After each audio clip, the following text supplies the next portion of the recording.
अक्कलकोट इथल्या व्यापारी आणि शेतकऱ्यांनी बाजारातील जनावरांच्या खरेदी विक्रीवर बहिष्कार टाकल्यानं जनावरांची खरेदी विक्री ठप्प झाली आहे।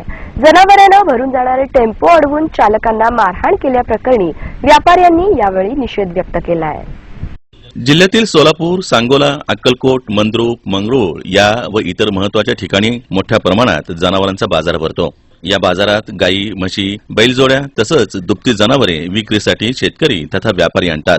परंतु काही दिवसापासून काही संघटनांची लोक वाहनात भरलेली जनावरे कत्तलखान्याकडे चालली असल्याचा खोटा आव आणून शेतकरी आणि व्यापाऱ्यांना मारहाण करून वाहनातील जनावरे हुसकावून नेत असल्यानं व्यापारी आणि शेतकऱ्यांनी जनावरांच्या खरेदी विक्रीवर बहिष्कार टाकल्याचं यावेळी व्यापाऱ्यांनी सांगितलं। तालुक्यात सगळे जनावरांचा बाजार ठप्प झाल्यामुळे शेतकरी अडचणीत आहे। काय कुणाच्या घरात आजारी पडलेले की कुणाच्या घरात लग्न आहे, न यायचे जनावर कामाला जर व्यवसाय बंद झालं तर शेतकरी बी काय अडचणीत आहे। आणि सर्व व्यापारी बंधूंनी तुम्ही बहिष्कार टाकलेला आहे। आपले जनावर विकले गेले नाहीत। तुम्ही संप लवकरात लवकर पाठीमागे घ्यावे आणि नेहमीप्रमाणे बाजार सुरुवात करावी।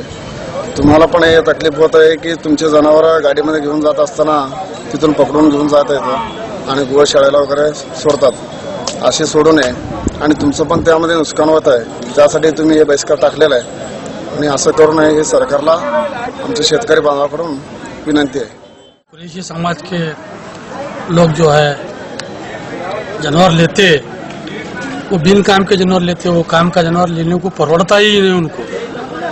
जब बिना काम के जो जानवर बाजार में आकर लेते, टेम्पो में भरते जानवर, वो रोड पर लगने के बाद में उसको बजरंग दल के लोग, हमारे आदमी लोग को मार तोड़कर जो वो जानवर ले को जाते, उसका कुछ निर्णय नहीं लगता। वो धंधा हमारे को क्या करने का है, हम नहीं करना चाहते वो धंधा। केवळ शब्दाच्या विश्वासावर चालणारा लाखोंचा व्यापार केवळ गैरसमजुतीतून ठप्प पडला असून याकडे जिल्हा प्रशासनानं वेळीच लक्ष घालणं अत्यंत गरजेचं आहे। कारण या व्यवसायातून शेतकरी, व्यापारी, व्यावसायिक यांच्यासह लहान मोठे व्यावसायिकांचे व्यवसाय यावर अवलंबून आहेत।